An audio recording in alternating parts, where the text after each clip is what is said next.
name is Nicky Sinha and I am going to be your history educator for UGC NET.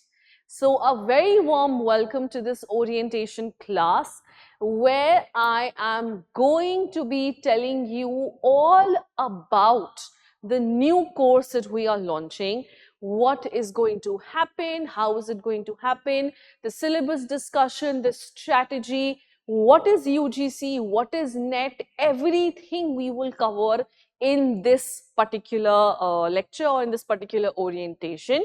This will really help you in understanding how we can go about our courses, how you can go about your preparation. So let's get started. Okay. Now, I am sure a lot of you are going to appear for your UGC NET exams, which happens twice a year. Mostly it is in June and December, but sometimes it can go up and down as well. Sometimes the months can change. Now, the question is, what is UGC? What is NET? And what is NTA? Let's answer that question first. So, NTA is the National Testing Agency, okay? And they have been given this responsibility by UGC or the University Grants Commission to conduct a test called NET. What is the full form of NET? NET basically means National Eligibility Test. Okay. What is this? It is the National Eligibility Test and it is to determine whether you are eligible enough or capable enough to become an assistant professor. Okay. So, various central universities like DU, BHU and other universities, JNU also, they recognize NET, and if you have completed, if you have qualified your NET, you can apply for the position of assistant professor. Now, there is something else also which happens when you have given your NET exams. That is, you can qualify for JRF or Junior Research Fellowship. What is this Junior Research Fellowship? This Junior Research Fellowship basically aims at helping you in doing your research or PhD. Now, there are a lot of students who want to apply for their PhD as well, right?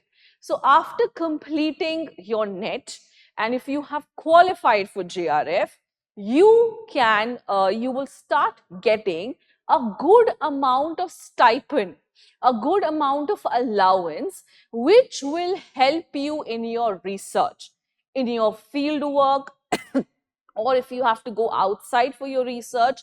All that would be taken care by the Junior Research Fellowship, by your stipend. So these are the two main objectives of giving your NET exams. That is, one is for research purposes and the other is to become an assistant professor in all of these recognized central universities. Okay. Moving ahead. Now, so the Junior Research Fellowship, let's talk about this first. What is this Junior Research Fellowship? Now, this is available for 5 years, which means, so suppose when you're filling your NET form, application form, there only you have to fill the form that you are also applying for JRF, okay? So, you have to point it out in your application forms itself that you are going to be applying for JRF as well, okay? That's one thing, fine? The second thing is that it is valid. So, suppose you have gotten JRF, you have qualified for it, it is only valid for 5 years, which means if I have qualified for JRF in 2020, I will be getting that research fellowship for the next 5 years, which is 2025. Now, this research fellowship is going to help me in what? It is going to help me in my research, right? If I'm doing my PhD, it is going to help me because the government is going to give me a an amount of stipend which will help me in my research, my field work, or any expenses that I have to take care of for my research. Okay, this is what your GRF is. Now, what is the main benefit of qualifying for NET exams? The main benefit is that you can get an opportunity to work as an assistant professor in top universities. DU, JNU, BHU, you can work in IP universities, all of these universities as an assistant professor if you have qualified NET. Okay? So, that is the most common career scope, right? You can do other things as well, guys, isn't it? You can definitely do other things as well, but that is the most common approach, most common career opportunity for which people usually give NET. Okay?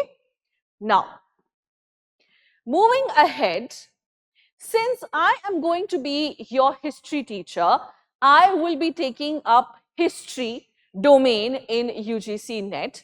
It is important that we discuss the syllabus. Now, if you just go on to the official website, you will see that they have a printed syllabus there. Okay? The syllabus is divided into 10 units, and each unit has 4, 5, 6, 8, 9, 10 chapters like this, right? So that is what we will discuss as to what each unit is about and what we will be doing in it. Okay.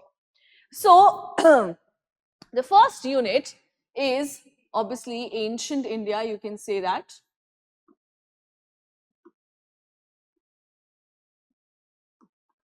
Fine. So, what is ancient India? So, first of all, we will start with sources. What kind of sources do we have to study ancient India? Archaeological inscriptions, numismatics, literary sources, secular literature, religious literature, all the divisions that are there. What kind of information do we get from here? The foreign accounts, everything will be done here. The first part is the sources. Then we move on to the human evolution part of India. Here we will be covering Paleolithic, Mesolithic, Neolithic and the Chalcolithic age, but from an Indian perspective. Okay. Here the distribution is very important. You must know the sites. You must know where each of them is located. You must know what the finds are. You must know the tool techniques. You must know the various kinds of tools which have been found. Okay, so this is really, really important. Now, after that, we move on to the Harappan civilization. Here again, the most important thing is in each of these aspects, if you're dealing with craft, religion, society, polity, decline, external, internal trade, in each of these aspects, apart from learning about the aspect, a very important thing that you must know is the sites. You must know the sites at which these things have happened because you can get questions from it. There's almost an 80% chance of getting questions from Indus Valley sites. After this, we move on to the Vedic and later Vedic age, and we will cover all of the aspects: society, economy, polity, religion, etc. Fine. Then we move on to the expansion of state system, that how from civilizations we move on to a monarchical form of government. We will see the rise of Mahajanapadas and empire. We will again focus on the various aspects of these Mahajanapadas, particularly the Mauryas, right? And then we will also look at a cultural context or the cultural aspect of it in the form of Jainism and Buddhism. Okay, So just remember, guys, whatever I am telling, if I'm talking about an empire, a society, a civilization, we will be covering all of the aspects of it as well. We will be covering society, economy, polity, everything. All right? Okay. Now, Unit 2, we move on from states to empires. So we will focus on Magad, the Greek invasion, the modern expansion, again, the society, economy, polity, etc. under the modern empire, fine. The disintegration, the decline, and the Ashokan edicts. This is a very important part, okay? And don't worry, all of this will be done in utmost details, guys, okay? All right. After this, we move on to from dissolution. So we transition from empire, we are transitioning to regional powers. So these empires, big empires, disintegrated, which gave rise to regional powers like the Indo-Greeks, the Shakshatrapas, the Shungas, Kanvas, Kushana, Satvahana, we have all of these, and then we will be discussing various aspects of each of these empire, right? Again, the society, the economy, the polity, the trade, every aspect of the empires would be discussed here. Now, after this, we will be focusing on another important empire. So, the modern empire disintegrated to give rise to regional powers. The regional powers again gave rise to one big empire, and that was the Gupta. The Guptas and the Vakhtaks were supposed to be contemporaries, and hence we will be discussing about them in detail. Again, all of the aspects of the empire. We have polity, society, agrarian economy, land grants, revenue, etc. In the cultural aspect, we will be discussing about Hinduism, science, technology, astronomy, mathematics, and medicine. So whenever I mention a dynasty, it should be well understood that the various aspects of that dynasty will also be discussed. Okay? Now, after this, we move on to the Vardhan Empire, and we'll be focusing on the administration and religion here. Okay. Now, Unit 3 is early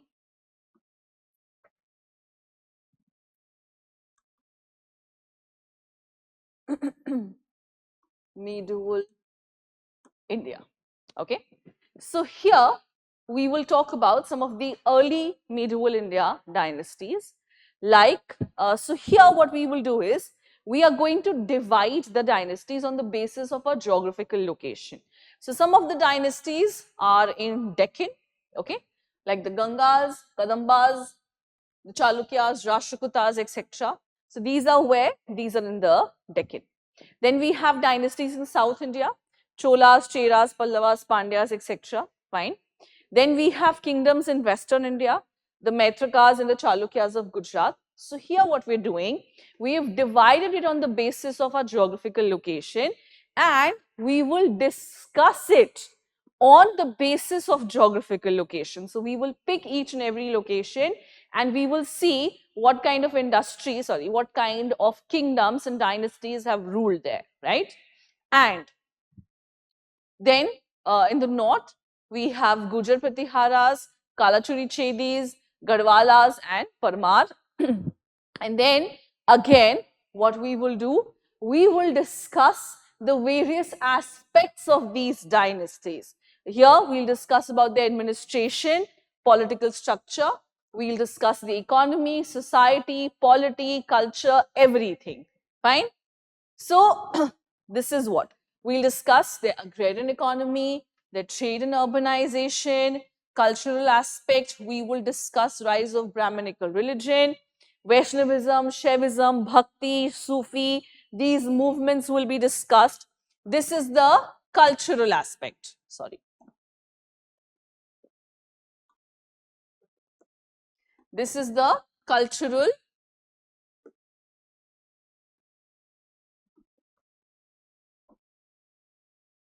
aspect of all the dynasties that I have just mentioned, right? The dynasties which are organized on the basis of their geographical location. Then we will discuss the society, education, fine, the debates which are there regarding the formation of state in early medieval India. Then finally, we will discuss the Ghaznavid conquest, Ghori and Ghazni, how they invaded India. Okay. So, what have we done? We divided it into geographical locations, then the dynasties, and then each and every aspect of those dynasties is going to be done. Okay, then this is your medieval India. Again, we have sources, archaeological, epigraphic, material, monuments, but the most important source that you will find in medieval India is the fact that a lot of travelers and a lot of court poets and writers have left behind chronicles for us. What have they left behind? They have left behind chronicles for us, which becomes a major source of information, first-hand source of information. Obviously, we corroborated with other sources as well. So we have, we have N.A. Akbari, we have Tazuki Babari, we have Shahnama, we have Badshahnama, we have so many chronicles. So this forms a major source for us in medieval India. Then we see the rise of various dynasties. So we have the Delhi Sultanate. Here we have the Ghurids, the Turks, Khaljis, Tughlaqs, Sayyids, Lodhis, fine. So the Delhi Sultanate, the dynasties in it, and again, the various aspects of Delhi Sultanate. Economy, society, polity, trade, agrarian, cultural, religious aspect, everything. Then we will see the foundation of Mughal Empire, fine, from Babur to Bahadur Shah Zafar. And then we have the later Mughals. Now, and then we also have, so this is all in the north, isn't it? The Delhi Sultanate, and then we have the Mughal Empire. They're all in the north. A contemporary of the Mughal Empire was actually in the south, and that is the Vijayanagar and the Bahmani kingdoms. So the Bahmanis were Deccan sultans. So we have sultans in Ahmednagar, Golconda, Bijapur, Birar, Bidar, and then we have the Vijayanagar rulers, Krishnadev Rai, Sadashiv Rai, we have Hariharan Bukka Rai. So all these are rulers, these are dynasties which are in the south in medieval India, right? And then lastly, we will be discussing the rise and fall of the Marathas. Now, as I told you, all the dynasties that I have just talked about, now in Unit 5, we will discuss each and every aspect of the dynasty.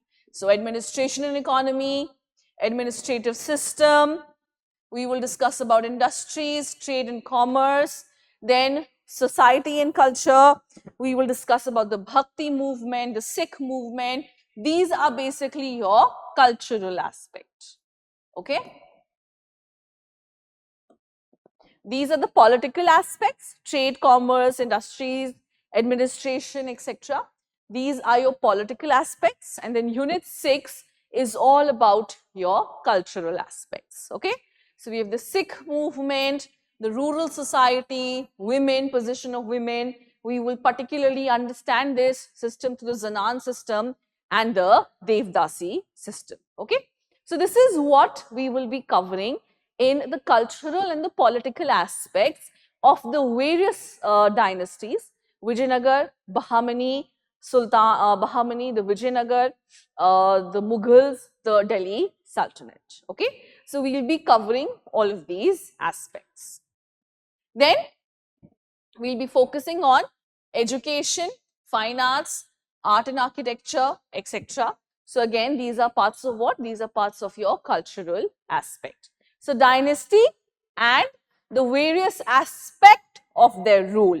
Society, economy, polity, culture, fine arts, painting, everything will be covered, okay? And they will be in details. Then we move on to Unit 7, which is modern India. Again, we will start with sources, right? Here again, we have similar sources. We have biographies, we have archaeological sources, we have literary sources, but there are certain changes also. Now, first of all, we have a lot of archival materials that we have developed here. What do you mean by this? So, the Britishers had this habit of maintaining records. They maintained records of everything, right? Everything was written down, everything was documented. So, we have a whole lot of archival material in the form of documents available for us to study this time period. We have newspapers, we have memoirs, we have lots of other material which will help us in understanding modern India. And then we will continue our modern Indian discussion with the rise of the Britishers, how they came as a trading company, their competition with the Dutch and the French and the Portuguese, how they established themselves, how they dominated India, how they established their domination in India, how they have taken over principal states of Bengal, Awadh, Hyderabad, Mysore, Chennai, and Punjab, sorry, Karnataka and Punjab, how they have taken over these, various powers, fine. So how they came as a trading company, the wars which they have fought, their relationship with the princely state, and how they started dominating the entire Indian subcontinent is what we will focus here. Then we will focus on the revolt, all right. Now, after the revolt, the administration of India had passed on from whom to whom? It had passed on from the English East India Company to the Crown, that is the British Crown.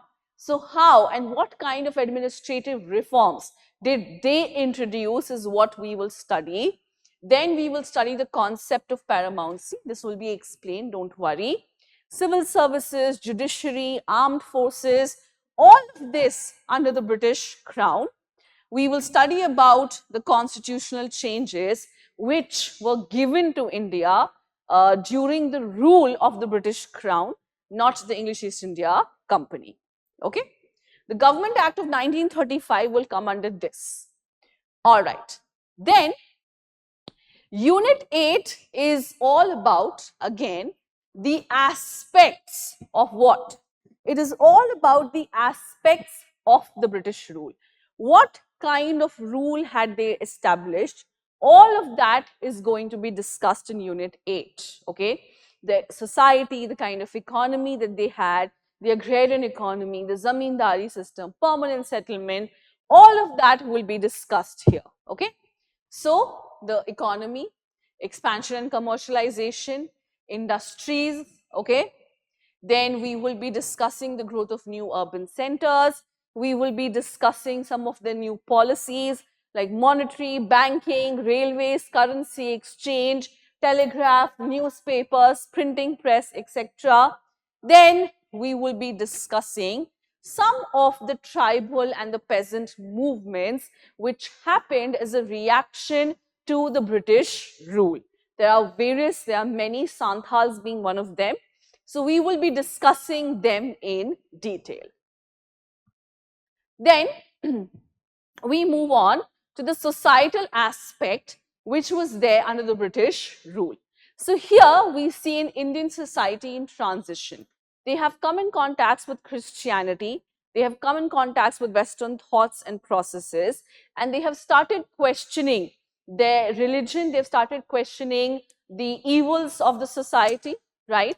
And we have reformers. We have reformers like Ram Mohan Roy, Ishwar Chandra Vidyasagar. We have so many reformers who are basically working towards reforming the Indian society. Okay? It is in this aspect that you will also see that how government, the British government, had replaced the age-old Indian education system with this new form of education, all right? And they have formed various policies for it. We have the development of science and technology, public health and medicine, etc. And most importantly, we have the Indian Renaissance, which is the changes which the reformers were trying to bring about. We have Swami Vivekanand, we have Dayanand Saraswati, we have Ishwar Chandra Vidyasagar. All of these people just wanted to reform the Indian society. That is it. Okay. And then we have women who started questioning their own position. They started questioning child marriage, widow remarriage. They started questioning sati pratha, right?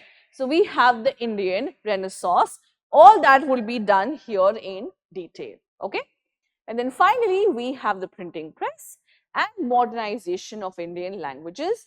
And very, very important here is the hold that now English has on the people. English as a language has on the people. So here we will see the development of English as the language of the people. Now, Unit 9. Unit 9 is all about the national movement. It starts from the establishment of the Indian National Congress in 1885 and it goes on till India after independence. All right. So we have the formation of the Indian National Congress, Swadeshi and Swaraj, the Gandhian mass movements, right? The Champaran, the Ahmedabad movement, we have the non-cooperation, Quit India, Dandi March, we have Subhash Chandra Bose's INA, the role of middle class, women's participation. So here it's all about the national movement.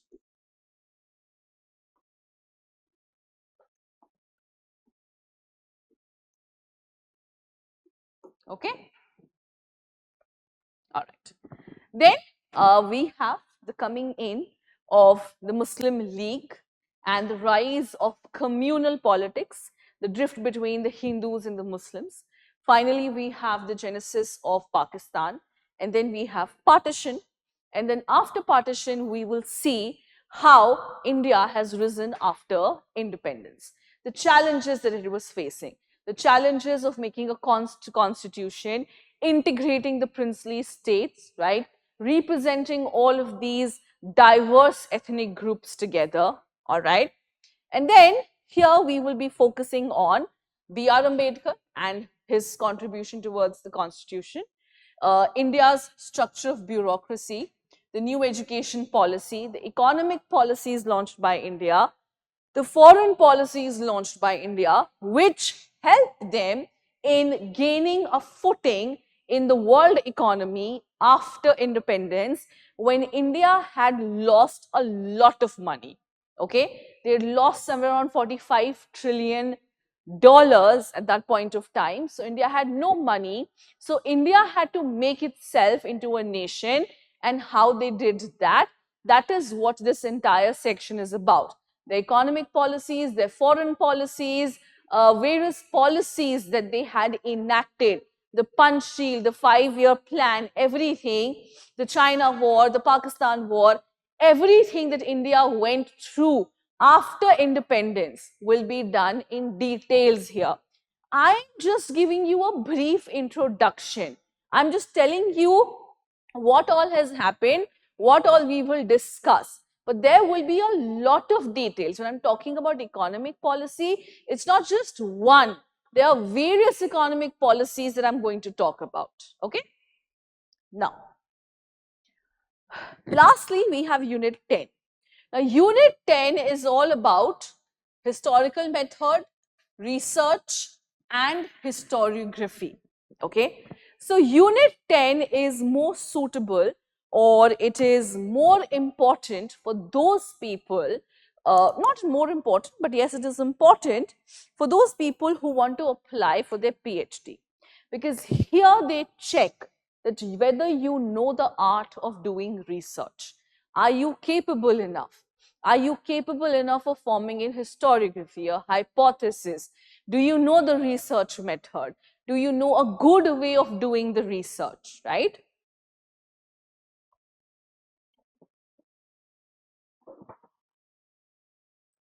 So all that is going to be discussed in Unit 9, right? So here, what we will do, First of all, we will try to understand the scope and importance of history, right? We will try to understand the different viewpoints that people have regarding history, whether it's an auxiliary science, whether it's a social science, whether it is imagination. We will discuss the various viewpoints that people, historians have had regarding history, right? And then we will also focus on the study of regional history, which obviously is very important, right? After this, we will see what recent trends have come up in history, how things have changed, what are the research methodology that you can use when you're doing your research, how do you form an hypothesis, how do you prove it, what kind of sources do you depend on, what kind of sources should you depend on. We will discuss all of that. Primary, secondary, data collection, tertiary sources, original, transit, everything. So this section will help you in understanding various perspectives regarding history. Most importantly, how you do a research, how you conduct a research is something you will understand here, right? And the third aspect of Unit 10 is historiography. What is historiography? Historiography basically means viewpoints that different historians have given regarding a particular or a same event. So there's suppose 5 historians, they will have their own viewpoint regarding the revolt of 1857. So here we will be focusing on writings, we will be focusing on Renaissance historiography, we will be focusing on Greek, Roman and church historical writings because they will help us give, gain a perspective, right? We will also focus on Ranke, we will focus on Sprengler, we will focus on Tony B, we will focus on Marx as well. So here, what do we have? Here we basically have different historians giving their viewpoints regarding what history is. The common event here is what history is, and we have different historians like Tony B, Ranke, Sprengler, all of them giving their viewpoint regarding what history is. This is what historiography is about. So the third unit is actually what is history, all right, research methodology, fine, and thirdly, you have historiography, okay. So this was the end of syllabus discussion. I really hope that you have understood how the syllabus will be covered and how each and every unit is related to each other and how it is going to be covered, right? If you still have any doubts regarding that, you can just drop in a comment in the comment section below and I will definitely solve it, okay? All right. Now, towards the end of the session, I just want to discuss the strategy which we will be employing while teaching, the strategy which I will be taking up while teaching you is something we must discuss. The first thing is that whatever I'm teaching you will be taught in an objective manner. So, see, history is a very vast subject with a lot of things to learn, a lot of things to understand as well. I'll make sure that you understand first, because when you have understood things, it becomes easy for you to learn certain aspects. We will not focus on rote learning at all. So everything will be done in an objective manner. We will identify the focus areas, as in those areas from where there's a lot of chances of questions coming, and we will particularly be dealing with that, okay? Then all the concepts would be explained in details. We are not going to leave any stone unturned unless and until you have understood everything, okay? That is my entire aim. After that, we have regular doubt clearing sessions. Now, most of the time we have doubt clearing sessions on Saturday, but you will have regular doubt clearing sessions after every live class I finish. In the last 5 to 10 minutes, I will be taking up your doubts regarding that particular class for sure. So every day you have doubt clearing session. Previous year's question will also be discussed. So when I finish a certain part of Unit 1, Unit 2, Unit 3, I will be taking a class only on PYQs. I will be taking a class where I only discuss the previous year's question. So suppose we have done sources in Mesolithic and Neolithic, we will take up around 15 to 20, 30, 40 questions from the previous years so that we can discuss it. Okay. Apart from that, you will also be getting a book free of cost by Drishti Publications. So you'll be getting this history book by Drishti Publication from our side. This will be delivered to your house free of cost. Now here you will not just find the content that you need to prepare, but you will also find the previous year's questions, okay, solved as well. And importantly, most importantly, these questions have been divided on the basis of units. What do you mean by that? So suppose in 5 years there are 10 or suppose 20 questions from Unit 1, right? So those 20 questions have been put under Unit 1. So you would know that how many questions can you expect from each and every unit.